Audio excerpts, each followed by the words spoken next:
नमस्कार, मैं हूं डॉक्टर सीमा झा और आज मैं बात करूंगी सिंह राशि के जातकों के बारे में। कैसा रहेगा ईयरली प्रेडिक्शंस, उनके लिए क्या कुछ लेकर आया है नया, वो कैसे देखेंगे इस आने वाले पूरे वर्ष को, कैसे करेंगे निर्धारण 7 सेक्टर्स ऑफ उनके लाइफ को।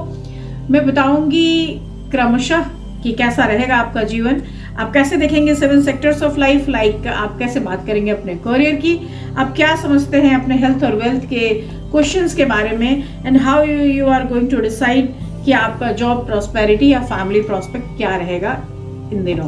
तो मैं बात करूंगी इन डिटेल, पर करना चाहती हूँ आपसे रिक्वेस्ट कि इन सब बातों से पहले अगर आप नए हैं, मेरे चैनल पे पहली बार आए हैं, can you like and subscribe my channel, और अगर आप हमारे पुराने दर्शक हैं, kindly give your valuable feedbacks. मैं बात शुरू करती हूँ लियंस के उस खास चीज के बारे में। सबसे पहले हम बात कर लें आपके स्वभाव की, तो आप सबसे ज्यादा धैर्यवान, सबसे ज्यादा साहसी, लीडरशिप क्वालिटी से भरे हुए लोग होते हैं, जिनके अंदर अदम्य साहस होता है, अदम्य इच्छा शक्ति होती है और कंट्रोलिंग कैपेसिटी होती है। तो ऐसे लोगों के लिए जीवन कभी भी बहुत मुश्किल नहीं होता, क्योंकि ऐसे लोग पार पा सकते हैं, अपने दृढ़ इच्छा शक्ति के बल पर आगे बढ़ सकते हैं। और लियंस की यही खासियत उनको जीवन की रेस में हमेशा आगे रखती है। यह 2024 का साल आपके लिए शुरुआत कई सारे मुद्दों पर बहुत अच्छी लेकर आया है, और कई सारे सेक्टर्स आपके थोड़े वीक रहने वाले हैं। तो आपको बहुत तैयारी कर लेनी है सबसे पहले, ये डिसाइड करने से पहले कि आप कैसे एग्जीक्यूशंस की तरफ जाएंगे, किस तरह से आप देखेंगे अपने ओपोनेंट्स को, कैसे देखेंगे अपने फ्रेंड्स को, फैमिली को, एंड अदर और सेक्टर्स को। चलिए मैं बात शुरू करती हूँ सबसे पहले आपके बारे में, आपकी करियर प्रोस्पेक्ट को लेके। और करियर का जहां तक सवाल है, 9th का जुपिटर 1 मई को 10th का हो जाएगा, और 10th का हाउस आपके वर्क का हाउस है। और ऑफकोर्स जुपिटर का वहां आना आपके लिए एक सपोर्ट सिस्टम का काम करेगा। जो लोग बेरोजगार हैं या जो लोग चाह रहे थे कि उनको मनचाही जगह पर ट्रांसफर मिल जाए या वो एक प्रमोशन लेकर कहीं चले जाएं, this is the best time of your life की यहाँ पर आपको वो सारी चीजें मिलेंगी। साथ ही हम मंगल और शुक्र का भी गोचर देखेंगे, सूर्य का भी गोचर देखेंगे, एंड ऑफ कोर्स 1 जून से 12 जुलाई को मंगल जो है आपके 9वें में बने रहेंगे। और 9वें में बने रहने की वजह से ये आपको काफी सारा हेल्प देंगे आपके करियर के फ्रंट पे। और 10वें में जैसे ही ये जाएंगे, यानी I can say July, August and September will be very fruitful for you people, क्योंकि वहां पर 10वें भाव में जाते के साथ ही मंगल आपके में अधिकारिता, शासन का भाव, कंट्रोलिंग कैपेसिटी सब कुछ देना शुरू कर देंगे।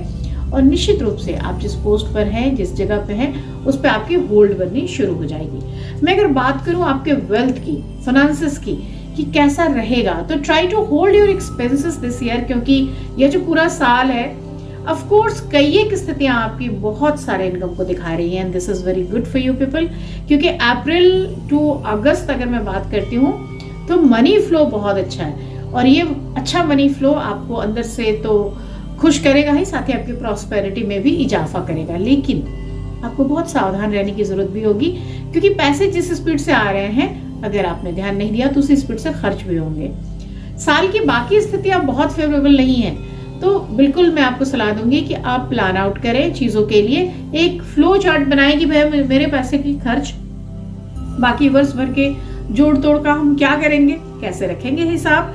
और साथ ही किसी नए संपत्ति में निवेश से पहले या किसी पुराने संपत्ति का जीर्णोद्धार का भी एक कार्यभार दिखता है। तो पूरा ही साल आपको दे तो रहा है, लेकिन कई सारे सेक्टर्स में आपसे इन्वेस्टमेंट भी करा रहा है। आप खुश रहेंगे इन इन्वेस्टमेंट के दौरान, क्योंकि वो आपके मन माफिक होंगे। मैं बात करती हूँ लव सेक्टर की, तो of course starting of the year is not good for love kind of thing, क्योंकि यहाँ पर आप दोनों के बीच की कोई गलत फहमियाँ, कुछ ऐसी मिसअंडरस्टैंडिंग्स, कुछ ऐसे सिचुएशंस जो बहुत फेवरेबल नहीं है। तो 5वें घर में जिन ग्रहों की स्थिति होती है, ऑफ कोर्स प्रेम संबंधों के लिए वो बहुत कारक माने जाते हैं, और अभी की स्थितियां बहुत प्रॉफिटेबिलिटी को नहीं दिखा रही। तो ट्राई टू होल्ड, इमोशंस को भी थोड़ा होल्ड कीजिए, और कोशिश कीजिए कि जैसे जैसे समय आगे बीते, इसको थोड़ा सा शांत रह के, आपको एक दूसरे के साथ समय बिताने का बहुत मौका मिलेगा, बट ट्राई कि वो क्वालिटी टाइम हो। आप एक दूसरे पर भरोसा अगर करते हैं तो समय आपको अगस्त के बाद बहुत अच्छा देगा। And September onwards if you want to marry with your partner, तो आपकी शादी हो सकती है। अगर आप लव रिलेशनशिप में आगे मूव करना चाहते हैं, मूव कर सकते हैं। तो समय आपके लिए बिल्कुल पॉजिटिवली टर्न आउट हो जाएगा, लेकिन टिल देन आपको रुकना पड़ेगा, आपको सोचना पड़ेगा।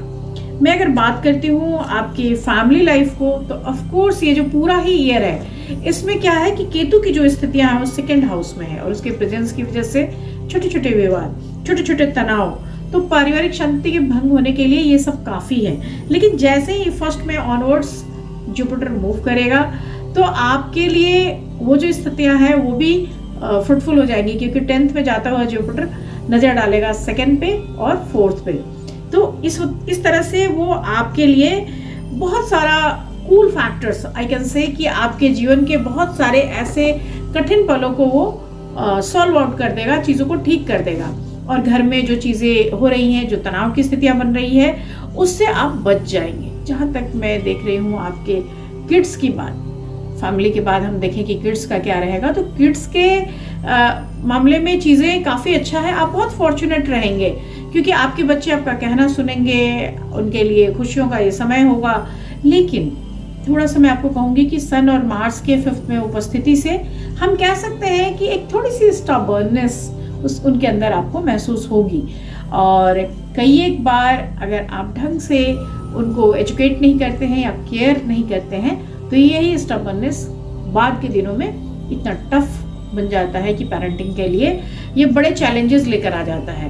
तो आपको कोशिश करनी चाहिए कि आप अपने चीज़ों के ऊपर तो फोकस करें ही, अपने बच्चों के ऊपर, खासतौर से उनके स्वभाव के ऊपर भी थोड़े से फोकस्ड रहें। यह साल आपको हेल्थ के मामले में कह सकते हैं कि एक थोड़ा सा चैलेंजिंग ईयर साबित होगा। तो इसलिए बहुत इम्पॉर्टेंट है कि आप एक्सरसाइज का कॉशन रखें, आप अपने आप के लिए समय दें, क्योंकि सन 5th हाउस में रहेंगे और सैटर्न आपके 7th हाउस में, राहु 8th हाउस में। तो सारी जो स्थितियां हैं वो स्थितियां फिजिकल जो भी टर्बुलेंसेस हैं उसको बढ़ाएंगी, और ये स्थितियां बहुत ज़्यादा आपको सपोर्ट नहीं कर रही, तो कहीं ना कहीं हेल्थ प्रॉब्लम्स और डिस्कम्फर्ट, और हालांकि छोटे छोटे ड्यूरेशंस की ये चीज़ें हैं, लेकिन वो सर उठाएंगी। तो यहाँ पे फर्स्ट हाफ द ईयर जो है वो रिलेटिवली वीकर है इन टर्म्स ऑफ हेल्थ भी, क्योंकि जब तक ये स्थितियाँ बनी हुई हैं आपके लिए ब्लड रिलेटेड इश्यूज बनते रहेंगे, बीपी बढ़ता रहेगा या फिर एंजाइटी बढ़ती रहेगी, चीज़ें परेशान आपको करती रहेगी। लेकिन जैसे ही मई ऑनवर्ड्स हम सिचुएशंस को देखते हैं, चीज़ें फिर ठीक होनी शुरू हो जाएगी। और मैं आपको एडवाइस करूंगी कि आप अपने डेली रूटीन में थोड़ा सा चेंज करें, थोड़ा इनटेक, मूवमेंट, इन चीज़ों में भी थोड़ा चेंज करें, मेडिटेशन कर ले, थोड़ा काम कर ले, योगा कर ले, थोड़ा मूवमेंट कर ले।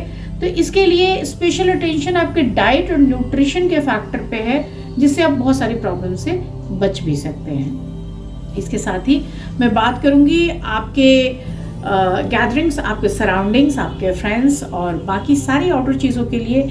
तो आप में आपका जो ऑरा है दैट इज़ वेरी पॉजिटिव, इससे लोग जुड़ते हैं। और लियो के लिए हम कहते हैं कि उन्हें अपने पहचान की ज़रूरत नहीं होती, वो अपने आप बन जाती है, लोग उनकी तरफ ऐसे ही खिंचाते हैं। तो ऐसे लोगों को कोशिश करनी चाहिए कि अपने सराउंडिंग्स पे तो ध्यान रखें ही, साथ ही अपने फैमिली और फ्रेंड्स के साथ इंजॉय करना भी सीखें। कि कई बार आपकी स्टबर्ननेस या किसी भी चीज़ के लिए बनाई गई एक निष्ठा आपको एक निश्चित दिशा की ओर प्रेरित करती है। तो ट्राई कि थोड़ा सा जीवन को और भी एक्सटेंड करें, थोड़ा सा और खुश हो जाए, थोड़ा दोस्तों के साथ भी मी टाइम बिताएं। इस पूरे ही साल अगर मैं कहूँ तो 1 and 9 is your favourable number, तो आप उस पर थोड़ा सा फोकस करेंगे। एंड साथ ही अगर आप कर सकते हैं तो सूर्य के बीज मंत्र करते रहें, वो आपके लिए बहुत अच्छा होगा। अगर आप सैटरडेज को भी अपना छाया दान करते हैं तो आपके लॉन्जिविटी के लिए ये हेल्पफुल साबित होगा। यहाँ पर मैं आपको सजेस्ट करूँगी कि अगर कर सकते हैं तो सुबह सुबह सूर्य नमस्कार करें। अगर आप एक्सरसाइजेज में उसको शामिल करते हैं और नहीं तो चैंटिंग में शामिल जरूर करें, ताकि आपका जीवन और उन्नत, उद्दीप्त और खुशहाल बना रहे। इन्हीं सारी शुभकामनाओं के साथ मैं लेती हूँ विदा। मिलूंगी आपसे फिर अगले वीडियोस में। तब तक नववर्ष के हार्दिक शुभकामनाएं। नमस्कार।